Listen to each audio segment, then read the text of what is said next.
if I told you that somewhere in the ancient records of human history, a man accomplished something so remarkable, so completely outside the boundaries of what we consider normal, that God himself decided that death simply was not this man's fate? Think about that for a moment. Every person who has ever drawn breath on this earth has faced the same unavoidable ending, but not this man. Not Enoch. We live in a world that has always been pulled toward darkness.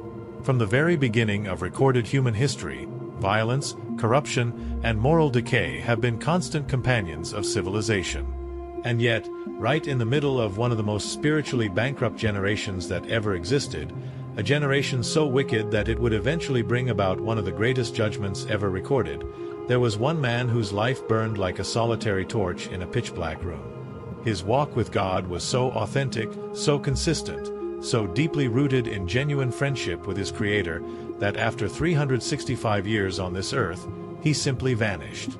Not through sickness, not through old age, not through any natural cause. He was taken, translated, directly into the presence of God without ever experiencing death. This is the story of Enoch, the seventh from Adam. A man whose life holds prophetic keys that unlock mysteries about eternity, about destiny, about what it truly looks like when a human being decides to pursue God with every fiber of their being. His story is not just an ancient tale locked away in the pages of a dusty genealogy. It is a living, breathing beacon of hope for every single person who has ever felt that hunger in their heart, that deep, unshakable longing for something more than what this world has to offer.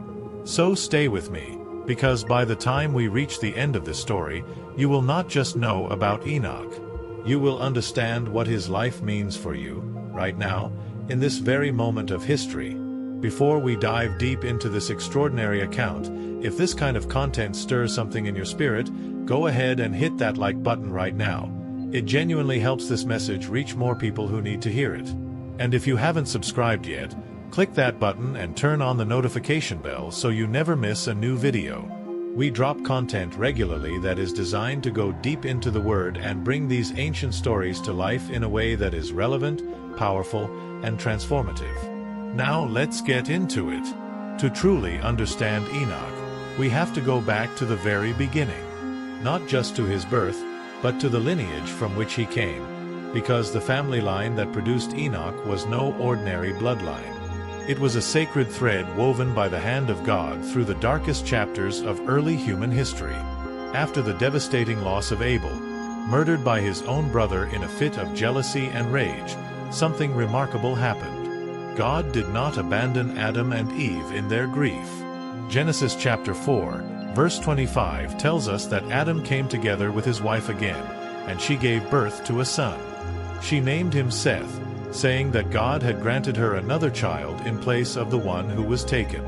This was not simply the birth of another child in a long family line. This was the beginning of something divinely intentional, a lineage that would carry the flame of righteousness forward through centuries of growing spiritual darkness. From Seth came a generation that made a decision that would mark them distinctly from every other group of people on the earth. Genesis chapter 4, verse 26 tells us that during the time of Seth's son Enosh, people began to call upon the name of the Lord.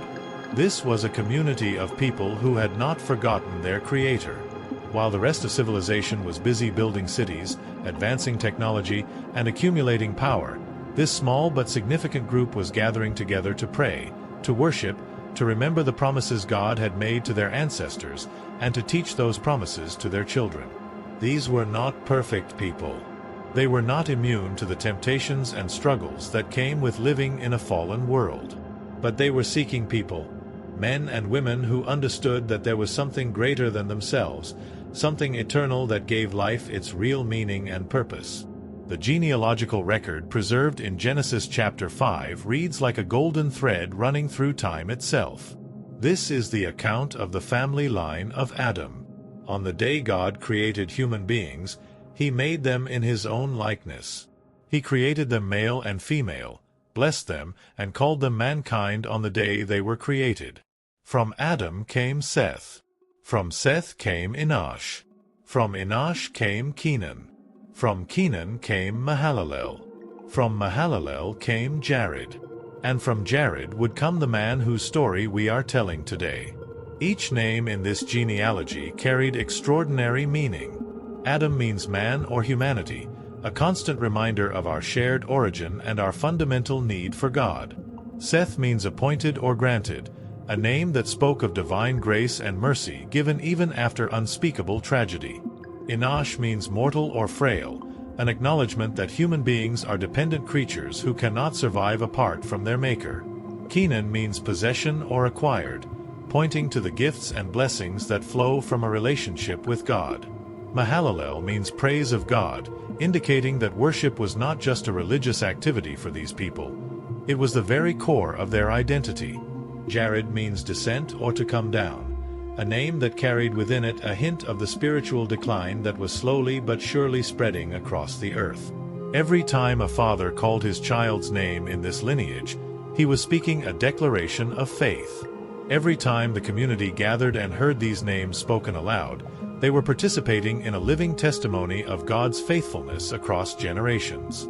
These names were not selected randomly or casually.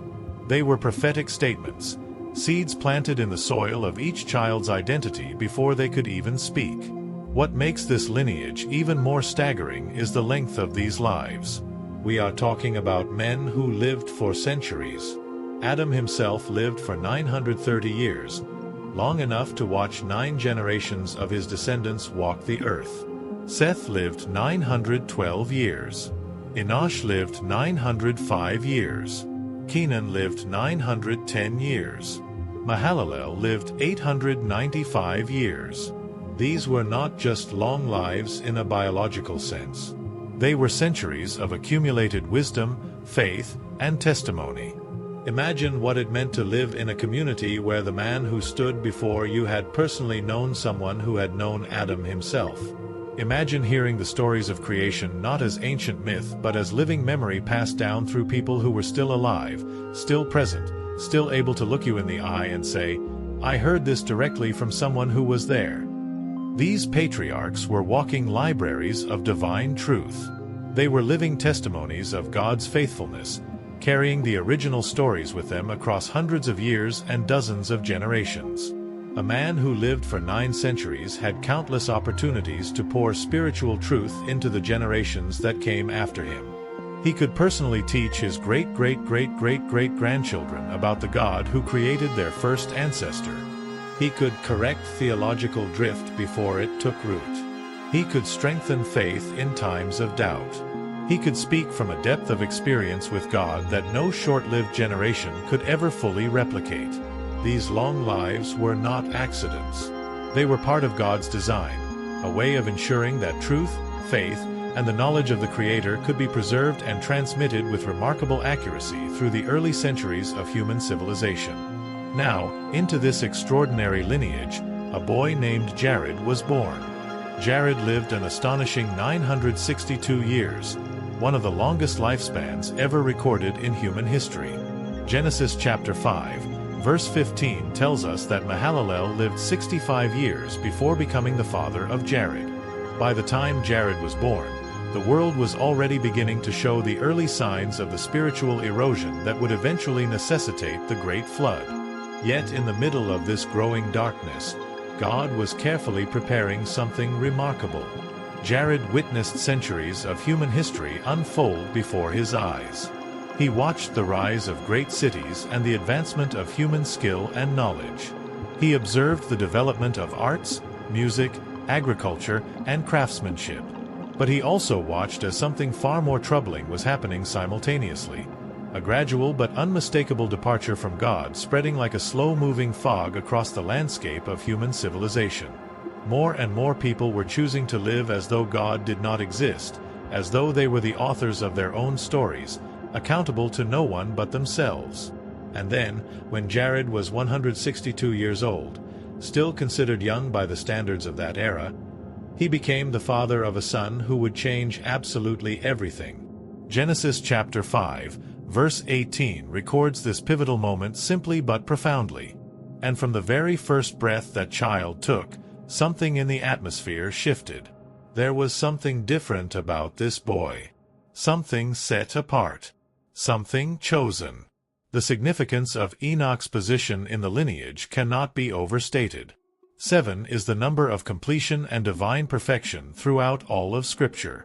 When you count the generations from Adam, Seth, Enosh, Kenan, Mahalalel, Jared, and then Enoch, he stands as the 7th from Adam. In the ancient world, this numerical positioning carried enormous spiritual weight. It marked him as someone who occupied a place of unique significance in the unfolding plan of God. He was not born into this position by accident. He was placed there by divine design, for a purpose that would echo through all of eternity. When Jared looked at his newborn son and chose a name for him, he selected one that would prove to be among the most prophetically accurate names ever given. He called him Enoch. In the Hebrew language, this name carries 3 layered meanings: dedicated, initiated, and trained. Each of these meanings reveals something profound about the destiny that God had already written for this child before he ever opened his eyes. To be dedicated means to be set apart for a specific and sacred purpose, to be consecrated, removed from the ordinary, and reserved for something that transcends the everyday pursuits of life. To be initiated means to be welcomed into sacred knowledge and relationship, to be brought into understanding that others have not been granted access to be introduced to divine mysteries that the casual observer will never see. To be trained means to be intentionally prepared and equipped for a calling that is greater than anything the ordinary course of life would produce on its own. To be shaped, refined, and made ready for a divine assignment. Every single time someone spoke this child's name, they were declaring a prophetic reality over his life. This is a man dedicated to God. This is a man initiated into divine mysteries. This is a man trained for a purpose that will outlast everything the world around him is building and achieving. His name was a prophecy, and over the course of his remarkable life, every syllable of it would come true. But Enoch did not grow up in a peaceful, spiritually healthy environment. He was born into a world that was fracturing along deep spiritual fault lines. The contrast between 2 great family lines, the descendants of Seth and the descendants of Cain, defined the moral and spiritual landscape of the world he entered. And the tension between these 2 groups was growing more intense with every passing generation. The spiritual climate of Enoch's era was one of deepening darkness and moral collapse. Genesis chapter 6, verse 5 describes this period with devastating clarity. The wickedness of humanity had become great on the earth, and every inclination of the thoughts of the human heart was consistently and continuously evil. This was not a world where sin was hidden or occasional. This was a world where moral corruption had become normalized, where people had collectively turned their backs on their Creator and chosen to live entirely according to their own desires and impulses. The descendants of Cain had built an impressive civilization. They had developed metalworking, musical instruments, agricultural systems, and architectural achievements that were remarkable by any standard. Genesis chapter 4 records how Cain's lineage was responsible for many of the foundational technologies of early human civilization. Tubal-Cain worked with bronze and iron. Jubal invented musical instruments. Their cities were centers of culture, commerce, and human ingenuity. But for all their accomplishments, something fundamental was absent from this civilization. They had knowledge without wisdom. They had power without peace. They had achievement without lasting purpose. They had built an entire world that operated as though God did not exist, as though humanity was the highest authority in the universe, accountable to no standard beyond its own appetites. Their cities were filled with violence. Their hearts were consumed by pride, self-reliance, and the insatiable hunger for more. The more they achieved, the emptier they became. In sharp contrast, the descendants of Seth chose a radically different path.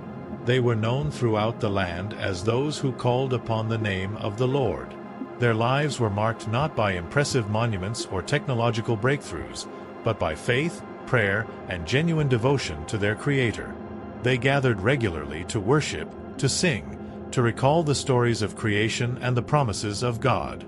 They passed these stories down with extraordinary care, understanding that the knowledge of God was the most precious inheritance they could give to their children.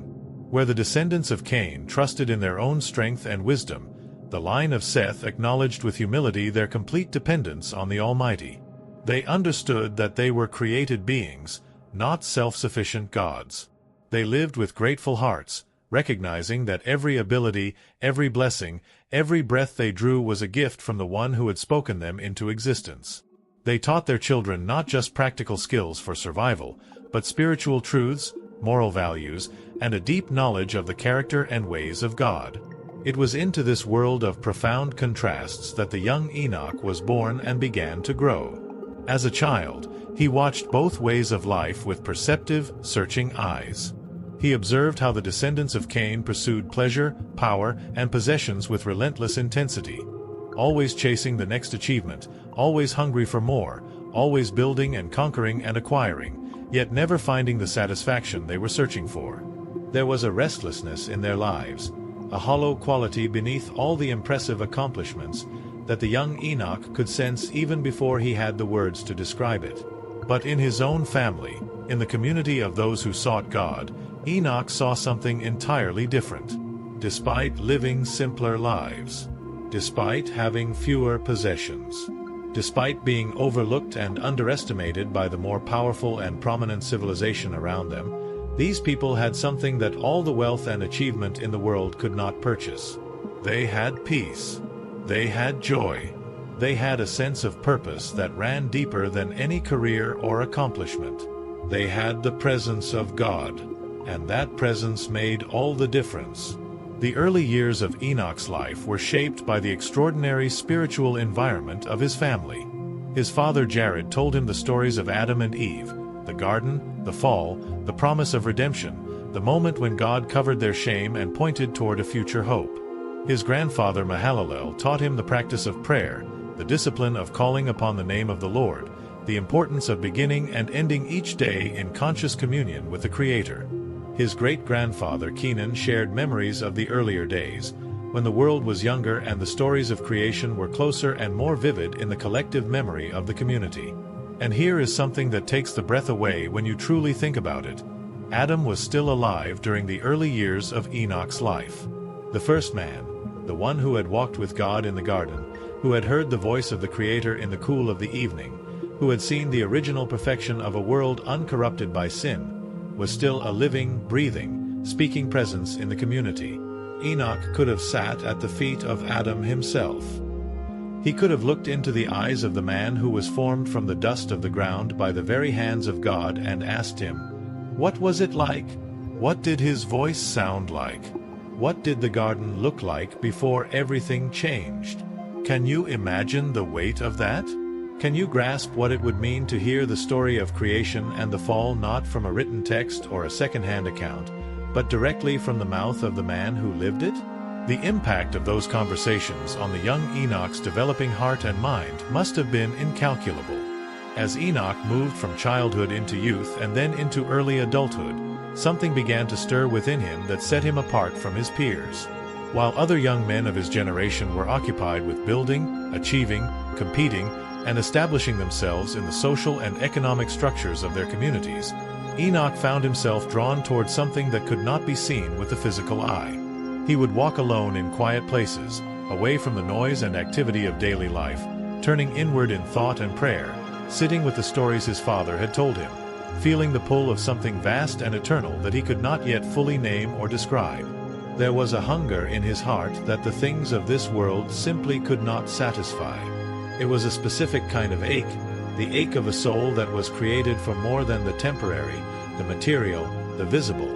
He began to understand that this restlessness was not a problem to be solved through more activity or more achievement. It was a calling. It was an invitation.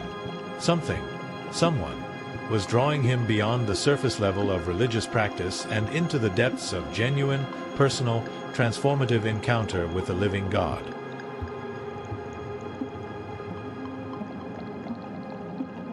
Enoch began responding to that pull with increasing intentionality and discipline.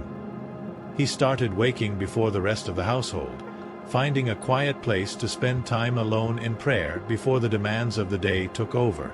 He would pause throughout his work to lift a prayer of gratitude or to seek guidance. He ended each day in quiet reflection, reviewing the events of the hours that had passed through the lens of God's character and purposes. Prayer was becoming for Enoch not just a spiritual discipline but a way of breathing, a constant moment-by-moment communion with the one who had created him. The people around Enoch began to take notice. There was something unmistakably different about him, a quality of presence, a depth of peace, a clarity of wisdom that seemed to come from somewhere beyond ordinary human experience.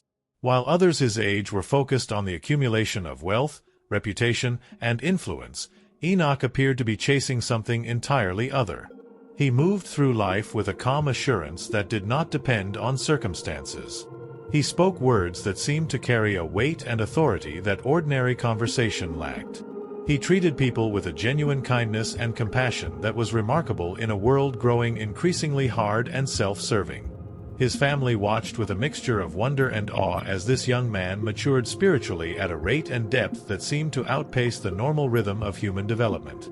Even those in the surrounding community who did not share his faith found themselves drawn to him. There was something about his presence that created space for honest conversation, that invited people to confront the deeper questions they usually buried beneath the busyness of daily life. People who had never thought seriously about God found themselves thinking about God after spending time with Enoch. The transition from ordinary religious practice to extraordinary communion with God did not happen in a single moment for Enoch. It was a gradual process, like the slow brightening of the sky in the hour before dawn. Day by day, through consistent practice and deepening devotion, Enoch was learning to distinguish between the voice of God and the noise of the world. He was learning which things truly mattered and which things only appeared to matter. He was being shaped and refined in ways that he could not always see in the moment but that were quietly and surely transforming everything about him. Year after year, his understanding of his own name deepened. He was truly becoming dedicated, set apart from the ordinary pursuits that consumed the attention and energy of most people. He was being initiated, welcomed into the knowledge of divine mysteries that most people never encountered because they never truly sought them. He was being trained, prepared by the hand of God for a purpose and calling that would exceed anything the human imagination could design. And then came the moment that would define everything. The moment that sets Enoch apart not just from his own generation but from virtually every human being who has ever lived. Genesis chapter 5, verse 22 records it with stunning simplicity. After the birth of his son Methuselah, Enoch walked with God for 300 years. The walk begins. This walk with God was unlike anything the world had seen before. When Scripture says that Enoch walked with God, it is describing something far more than a metaphor for spiritual devotion. The Hebrew word used here is the same ordinary word used to describe the physical act of walking, the kind of movement we do with our feet, step by step, in the physical world. But when it is said that Enoch walked with God, the meaning is staggering. He literally walked alongside the Almighty. God appeared to Enoch in some tangible, visible form, and together they walked and talked as companions. This was not a vision. It was not a dream. It was not a mystical spiritual experience that happened only in the interior landscape of the mind. It was a real, physical, relational communion that took place day after day, year after year, decade after decade, across 3 centuries of life. 300 years of walking with God. Let that sink in. Imagine the conversations that must have taken place during those walks. Enoch could ask anything about the nature of creation, about the hidden structures of the universe, about the purposes being worked out in the tangled drama of human history. He could inquire about the spiritual realm, about the forces and beings that operated beyond what the human eye could perceive. He could ask about the future, about what was coming for the world, about the ultimate destiny of humanity, about the final resolution of the great conflict between good and evil. And God, in response, would speak. He would share his heart with this man who had chosen to walk beside him. He would reveal his plans, his concerns, his love for the people who had forgotten him, his grief over the direction civilization was heading, his unwavering commitment to the redemption of humanity despite the depth of human rebellion. These were not brief encounters. They were extended, intimate conversations between the creator of the universe and a man who had made himself available for that kind of relationship. Numero dos, the birth that changed everything. Before we go further into the nature of Enoch's walk with God, we need to pause and pay attention to a detail that is easy to overlook but carries extraordinary significance. Genesis chapter 5, verse 21 tells us that Enoch lived 65 years and then became the father of Methuselah. And it is specifically after this birth that the text says Enoch walked with God. This is not coincidental. The name Methuselah is one of the most remarkable names in all of ancient scripture. In the Hebrew language, the name Methuselah carries a meaning that translates roughly as, when he dies, it shall be sent, or his death shall bring. This was a prophetic name, a name that embedded within it the announcement of a coming judgment. When Methuselah died, something would be unleashed upon the world. History bears this out with breathtaking precision. Methuselah lived longer than any other human being ever recorded, 969 years. He holds the record for the longest human life in history. And the year that Methuselah died? That was the year the Great Flood came. The divine patience of God stretched across the entirety of Methuselah's extraordinary lifespan. Every year of his remarkable 969 years was a year of grace extended to a world that had largely forgotten its creator. Now consider what this means for Enoch. He received a prophetic revelation from God about a coming judgment so severe, so total, so unlike anything the world had ever seen, that he encoded that revelation into the very name he gave his son. And from that moment forward, from the day he looked into the face of his newborn child and spoke that prophetic name over him, Enoch walked with God. The birth of Methuselah was Enoch's awakening to eternal urgency. It was the moment when the weight of eternity landed on his shoulders in a new and overwhelming way. He understood that a judgment was coming. He understood that the world around him was racing toward a catastrophic encounter with the holiness of God. And that understanding lit a fire in him that never went out, a fire of passionate, urgent, unceasing communion with the one who held the future in his hands. Numero tres, the prophet who spoke for God. Enoch's walk with God was never intended to be a private spiritual luxury enjoyed for his own benefit. From the depths of that intimate communion came a calling that would take him into the most difficult places of his generation. The book of Jude, verses 14 and 15, reveals something astonishing. Enoch, the seventh from Adam, prophesied about the people of his day. He was not just a man who walked quietly with God for personal enrichment. He was called and commissioned as a prophet, a voice of truth and warning in a generation that was rapidly drowning in its own corruption. God chose Enoch to be his spokesperson to a world that desperately needed to hear the truth.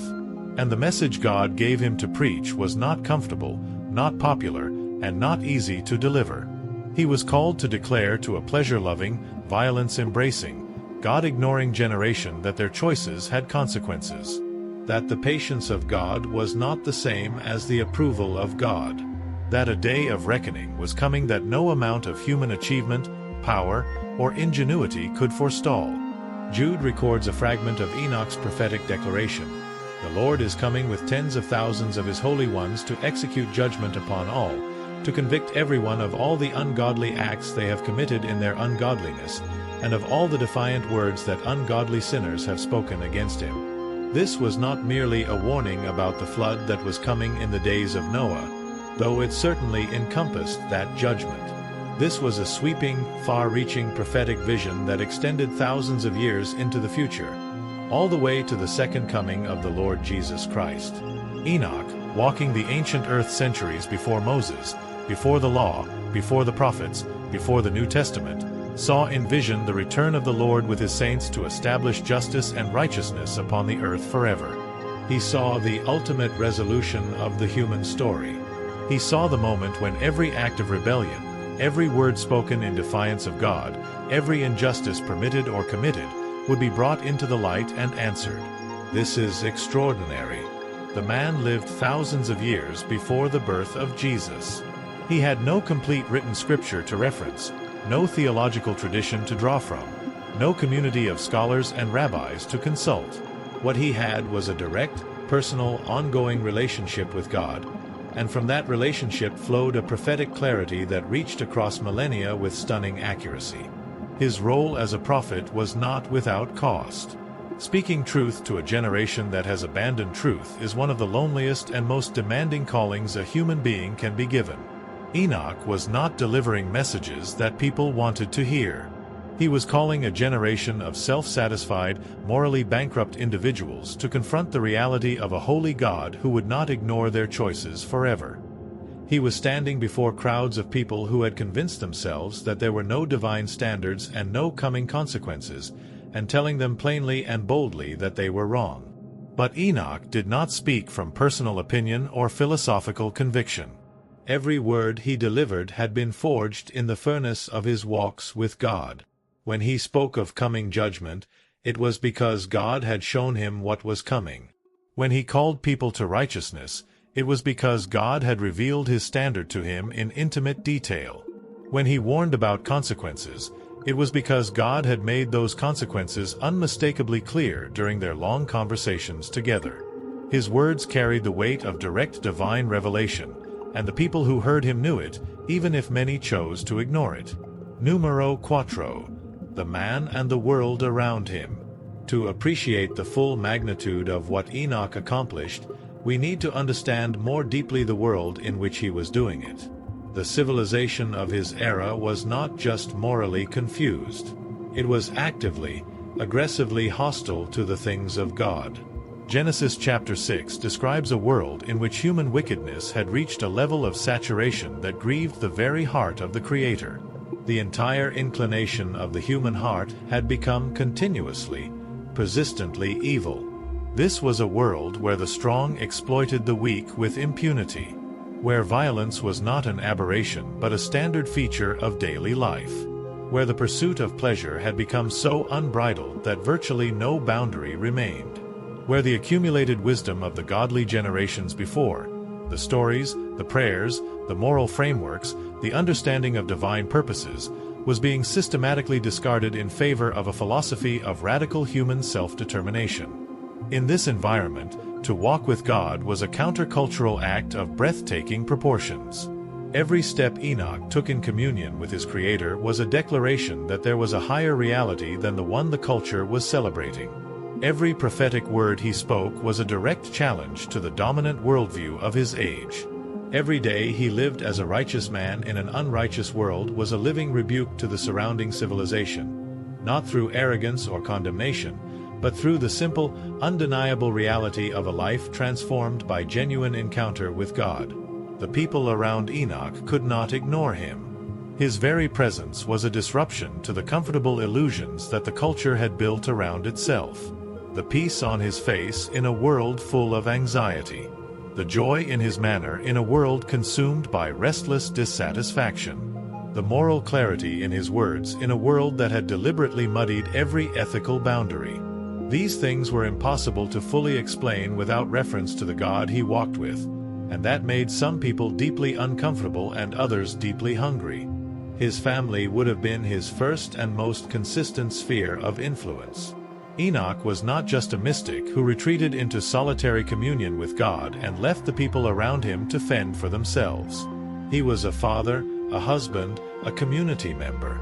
Genesis chapter 5 tells us that after Methuselah was born, Enoch had other sons and daughters as well. He was raising a family in the middle of all of this, pouring into his children the same truths and practices that had shaped his own extraordinary life.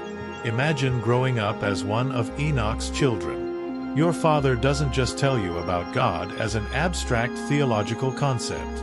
He tells you about God the way a man speaks about his closest friend, with warmth, specificity, and the kind of familiarity that can only come from long, consistent personal relationship. He doesn't just teach you to pray. He teaches you what it feels like when prayer becomes a genuine conversation rather than a religious performance. He doesn't just warn you about the corruption of the surrounding culture. He shows you, through the texture of his own daily life, what it looks like to be genuinely other, to be in the world without being absorbed by the world. Numero 5. The depth of divine friendship. As the years of Enoch's walk with God accumulated, the relationship between them deepened in ways that defy full human comprehension. What began as a choice, a decision to step beyond surface-level religious practice and into genuine personal communion with the Creator, had grown into something so profound, so all-encompassing, so mutually intimate, that the normal categories we use to describe spiritual experience begin to break down.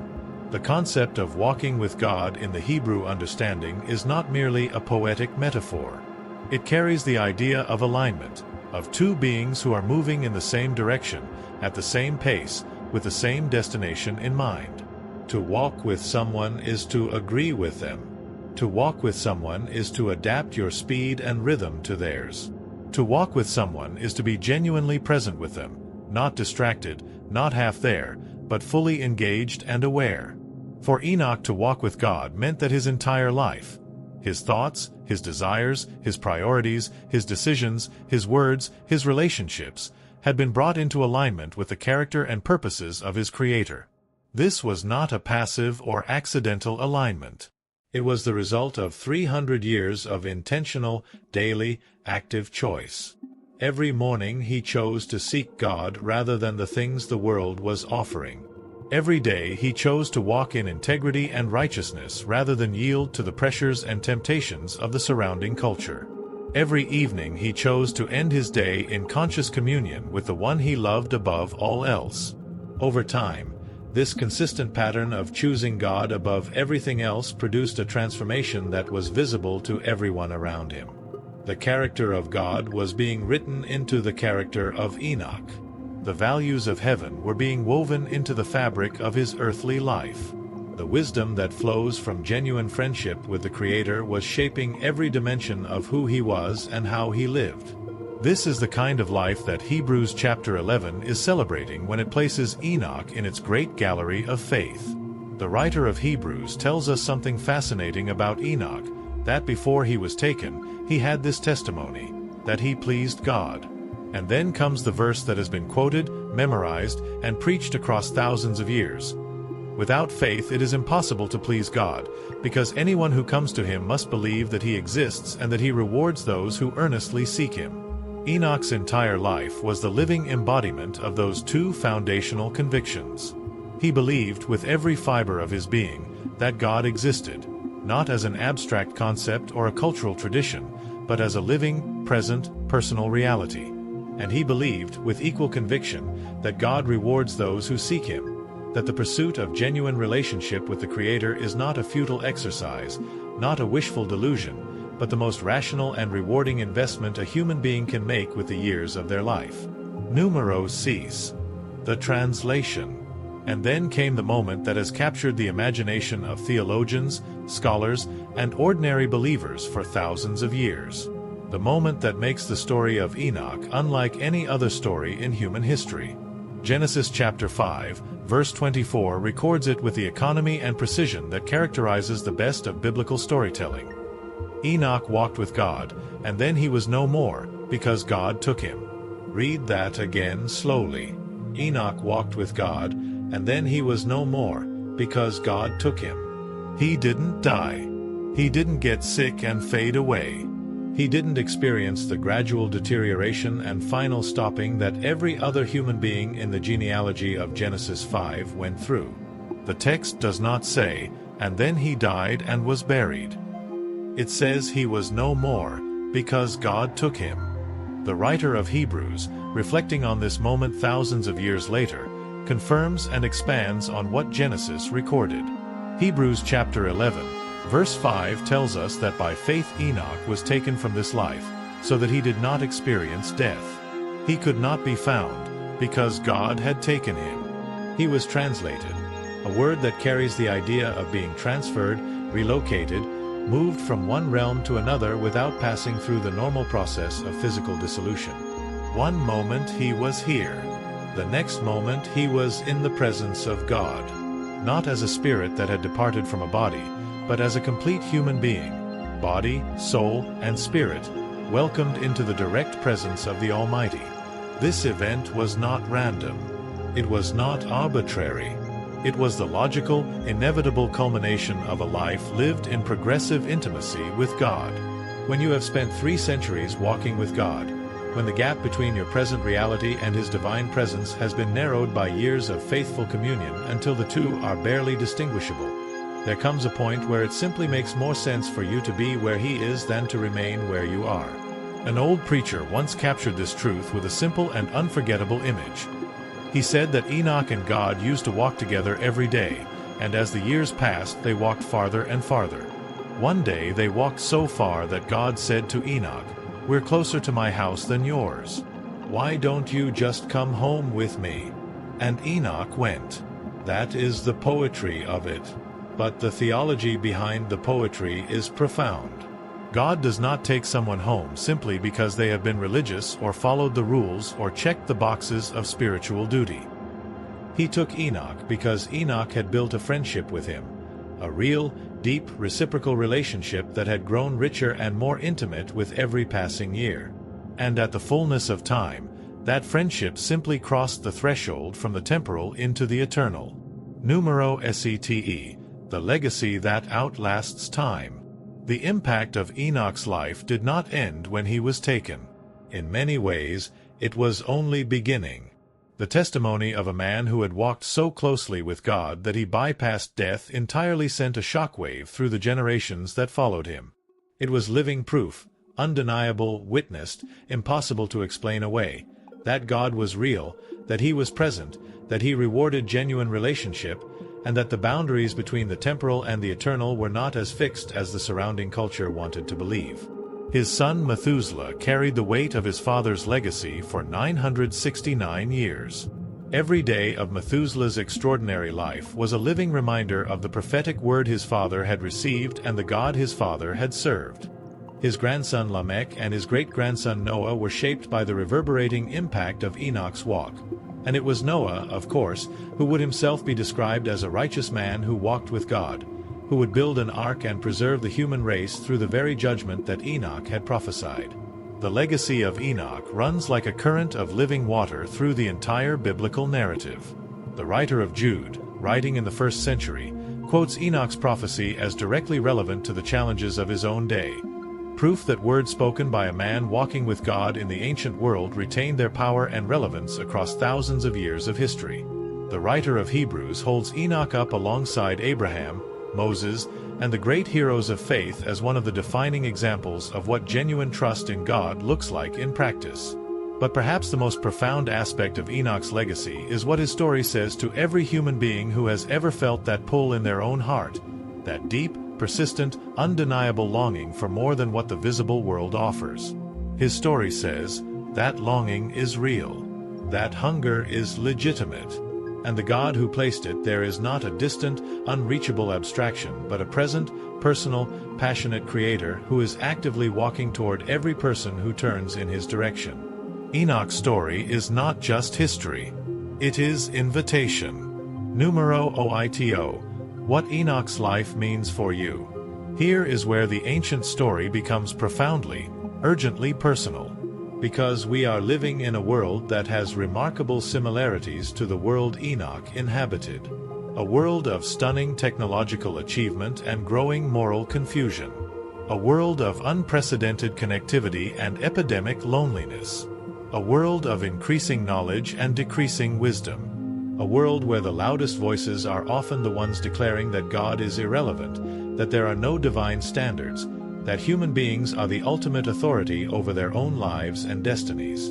In this world, in this specific moment of history, the question that Enoch's life raises is not an academic or philosophical one. It is a deeply personal one. And it is this: what would it look like if you decided, in the middle of the world you are actually living in right now, to walk with God? Not to perform religiosity. Not to follow a set of external rules in order to earn approval or avoid punishment.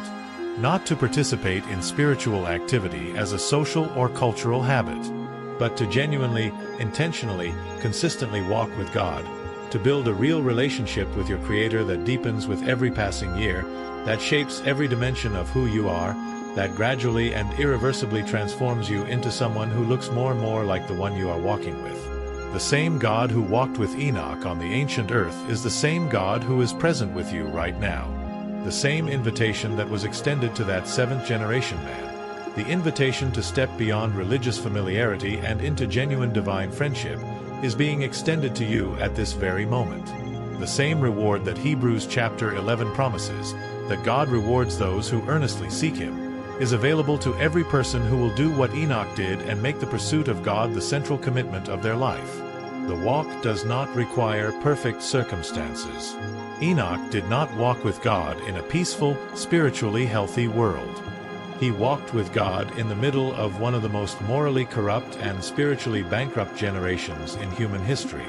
He walked with God surrounded by people who mocked the very idea of divine accountability.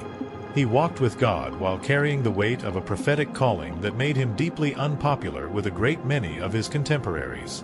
And yet he walked, day after day, year after year, decade after decade, for 3 full centuries, with a consistency and a faithfulness that earned him a testimony that has outlasted every empire, every civilization, and every human achievement of his age, and every age that has come since. The walk begins with a single step, not with a grand spiritual experience or a dramatic transformation that happens all at once. It begins with a decision, a choice to turn your attention, your affection, and your intention toward the God who created you and who has never stopped walking toward you.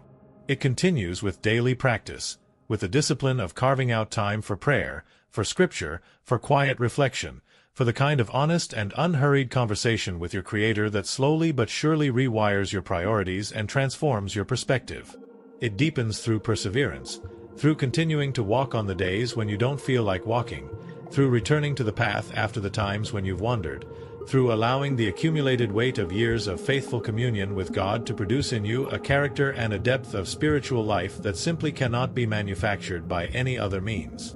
The world around you needs to see someone walking with God, not someone performing religion, not someone broadcasting spiritual achievement, but someone genuinely, authentically, deeply changed by consistent relationship with the living God. Someone whose peace is real and not manufactured. Someone whose joy does not depend on favorable circumstances. Someone whose words carry a weight that the surrounding noise cannot diminish. Someone who, like Enoch, becomes a living testimony that God is real, God is present, and God rewards those who truly seek Him. You live in a generation that is hungry, whether it knows it or not, for exactly that kind of testimony. And the same God who shaped Enoch's extraordinary life over the course of 3 centuries is absolutely willing and able to shape yours. The question is not whether God is ready to walk with you. He has always been ready.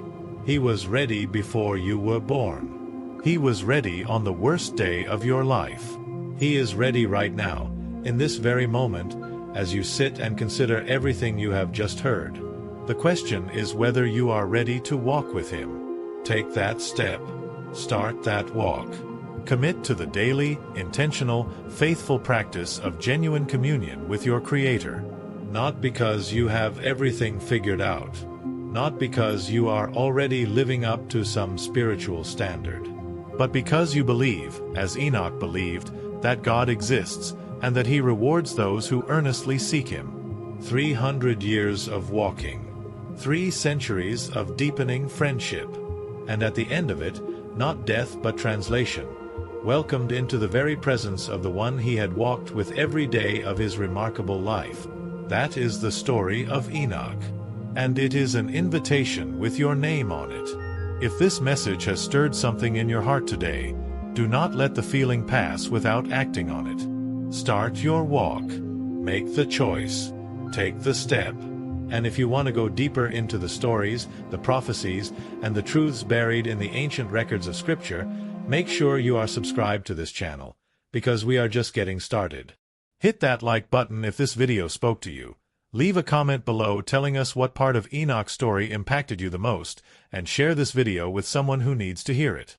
The story of Enoch is not just for history books. It is for right now.